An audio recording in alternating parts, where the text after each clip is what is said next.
Bonjour à tous, dans cette vidéo, je vais parler de l'impact négatif des politiques monétaires du monde entier et pourquoi les États vont être obligés de les intensifier pour tenter de survivre. Alors dans cette vidéo, je vais présenter les points négatifs de notre système financier sans en présenter les points positifs. Donc ma vidéo, elle est d'office incomplète et elle ne peut pas être utilisée pour en tirer des conclusions purement financières. Néanmoins, comme citoyen concerné par l'écologie, les inégalités, les guerres et les injustices, je souhaite vous montrer pourquoi l'État est piégé dans une boucle qui, malgré lui, va le forcer à jouer contre sa population et également la planète.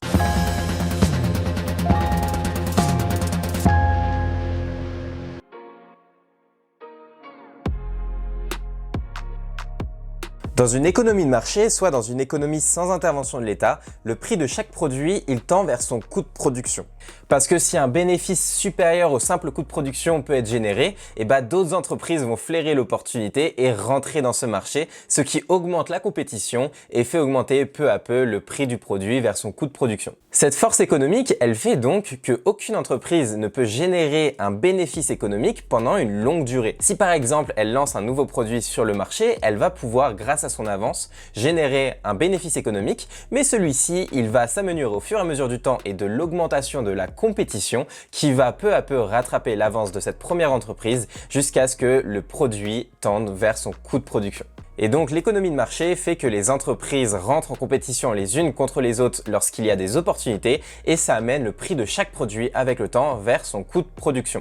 Et on sait que les êtres humains sont plus productifs chaque jour qui passe, étant donné que chaque nouvelle technologie a pour but de faire gagner le temps de quelqu'un. Nos techniques de production s'automatisent, les outils informatiques de gestion sont plus performants, les outils marketing sont gratuits ou proches de l'être grâce aux réseaux sociaux, les transports s'optimisent. De plus, cette innovation, elle s'accélère de manière exponentielle. Grâce au progrès technologique, notre monnaie devrait nous faire gagner en pouvoir d'achat au fil du temps. Pourtant, on est manipulé pour accepter que notre monnaie doit perdre en valeur progressivement au fil du temps. Mais alors, si la loi économique nous dit que le prix de chaque produit doit tendre vers le simple coût de production et que les êtres humains sont toujours plus efficaces à produire, pourquoi les prix sont toujours plus élevés ?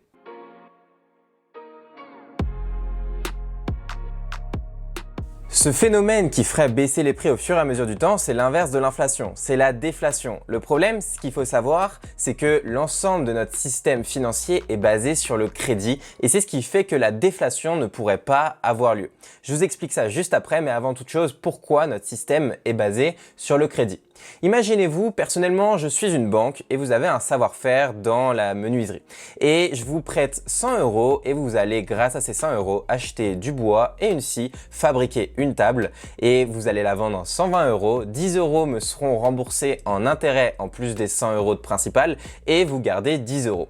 On aura généré 20 € dans l'économie en plus d'accélérer la circulation d'argent dans l'économie grâce à l'achat de bois et de scie. Pour augmenter la croissance dans une économie, il va falloir ou soit augmenter notre productivité ou soit se leverager, donc la croissance par la dette. Et la croissance par la dette, c'est ce qui est le plus rapide à obtenir.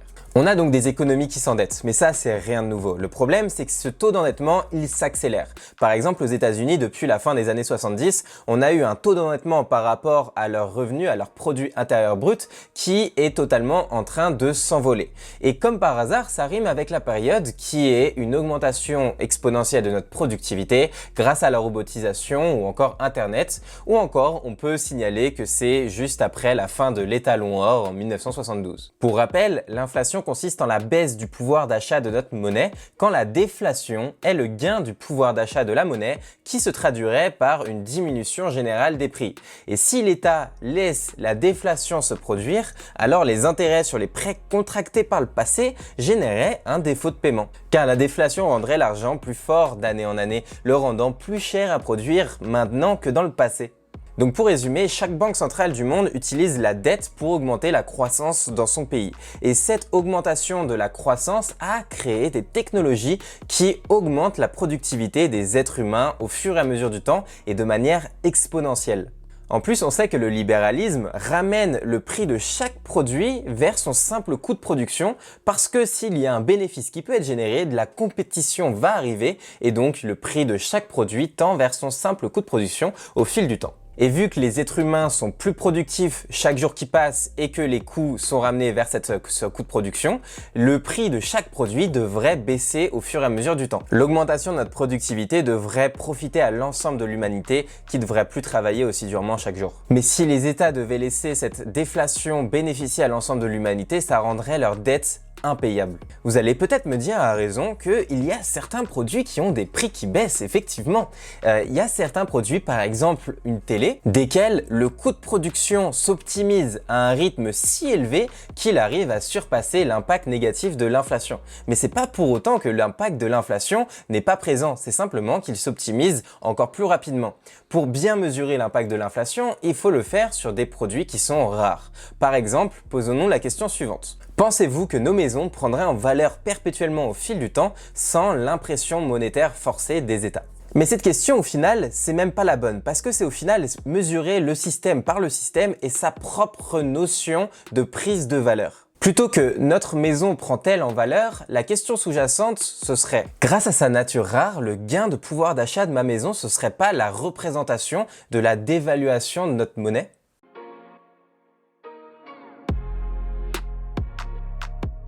L'être humain devrait gagner en pouvoir d'achat au fur et à mesure du temps, mais à l'inverse, les prix ils sont artificiellement gonflés. Parce que si on laissait les êtres humains gagner en pouvoir d'achat au fur et à mesure du temps, c'est l'ensemble du système qui s'effondrerait. Parce que les prêts contractés dans le passé deviendraient tout simplement irremboursables. À l'inverse, si on force l'inflation, les prêts du passé deviennent plus facilement remboursables.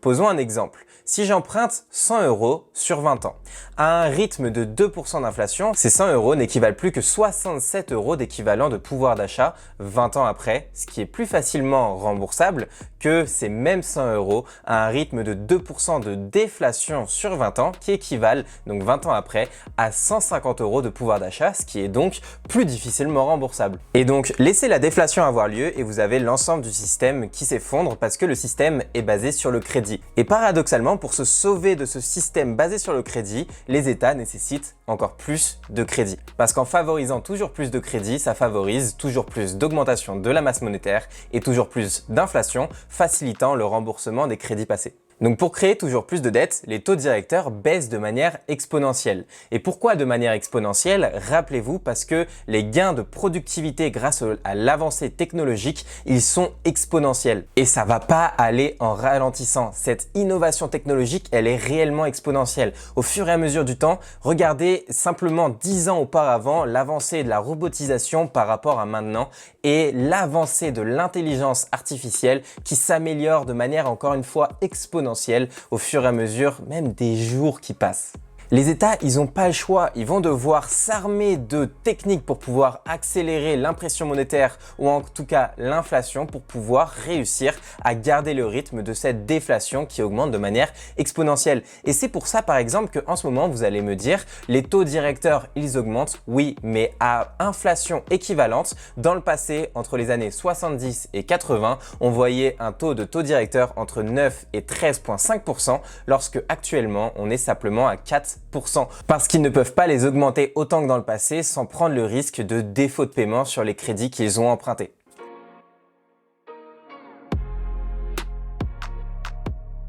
Comme l'a très bien décrit l'économiste Richard Cotillon, l'inflation c'est un transfert d'argent des pauvres vers les riches.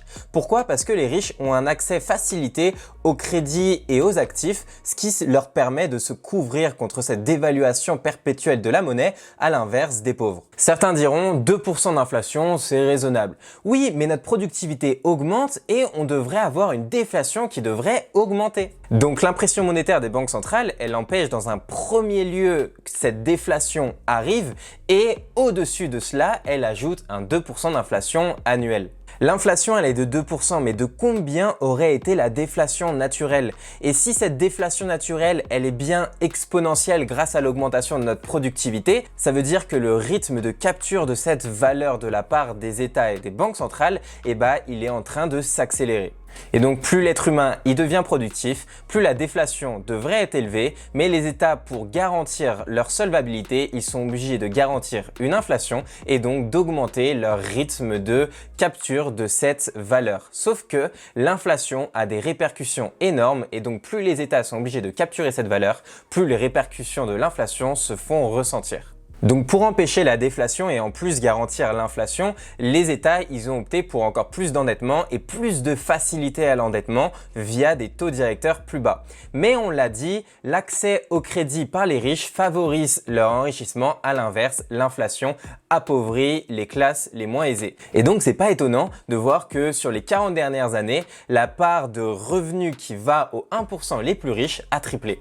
Est-ce que la part de revenus des 1% les plus riches a triplé en 40 ans parce qu'il y a une croissance technologique qui s'accélère, obligeant une accélération de la croissance monétaire? Ou alors encore parce que l'accès au crédit à 2% a permis à ces géants d'emprunter des milliards de dollars, fortifiant leur monopole? En tout cas, à présent, le système est maintenant piégé dans un cercle où la croissance par la dette a créé des technologies qui nous ont rendus de plus en plus productifs, mais cette augmentation de la productivité a donc amené la déflation naturelle et les États, pour pouvoir espérer rembourser leurs dettes, doivent garantir une inflation et donc contrecarrer cette déflation. Et donc pour faire ça, ils vont par exemple garantir leur taux bas. Mais en plus de causer des dégâts à la planète à cause de la surconsommation que ça provoque, l'inflation c'est également une distribution de l'argent des pauvres vers les riches.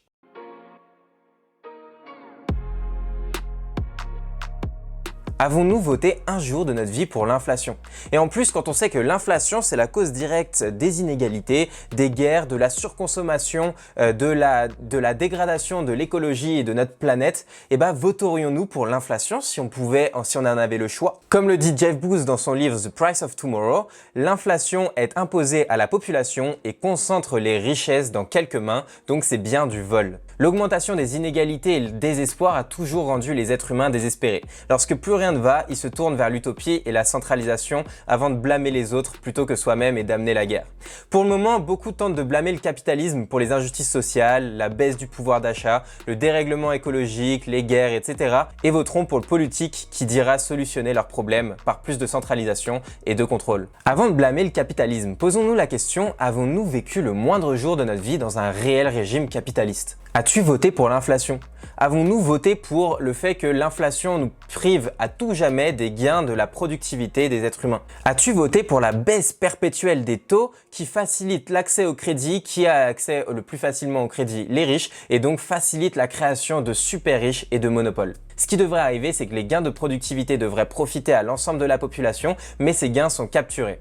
Et qu'arrive-t-il à un pouvoir en place lorsqu'il voit son hégémonie être mise en péril? Eh ben, il se centralise et il tente d'obtenir encore plus de pouvoir. Et c'est intéressant de voir émerger aux quatre coins du monde en ce moment les CBDC. Les CBDC, donc ces crypto-euros, ces crypto-yens, USD, etc., ce sont des monnaies fiduciaires émises par les banques centrales directement via la technologie blockchain. Et donc ces monnaies fiduciaires émises par les banques centrales via la blockchain vont leur permettre d'avoir une totale transparence sur nos habitudes financières et sur le contrôle de la monnaie.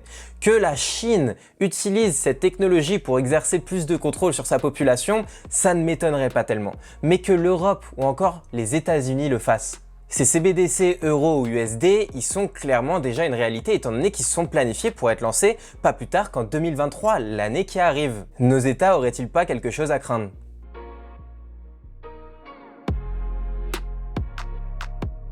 Et donc, quelles sont les possibilités qui s'offrent à nous? La première, c'est que pour surpasser le progrès technologique, les techniques menant à l'inflation s'intensifient. Et donc, avec elles s'intensifient les inégalités, et bien sûr le dérèglement climatique, jusqu'à ce que les soulèvements et les révoltes s'intensifient, menant à la guerre.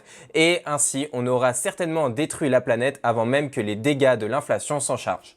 Deuxième option, on laisse l'inflation avoir lieu et auquel cas l'ensemble des crédits font défaut de paiement, le système s'écroule et on repart à zéro avant d'échouer à nouveau parce que si l'on regarde l'histoire, les monnaies sont stables avant d'être abusées par un pouvoir en place, de gonfler et de mourir. Ou enfin, on embrasse pour la première fois de l'histoire de l'humanité une monnaie sans organe de contrôle, sans émetteur naturel, une monnaie qui ne pourrait pas être manipulée ni corrompue, dont les règles ne pourraient jamais changer. L'émission fixe de cette monnaie reflèterait enfin le gain de productivité des êtres humains jour après jour. Et ce gain de pouvoir d'achat grâce à l'augmentation de notre productivité, il permettrait aux êtres humains de ne pas être obligés à consommer au présent, ce qui résout directement le problème de la surconsommation qui mène en partie au dérèglement climatique.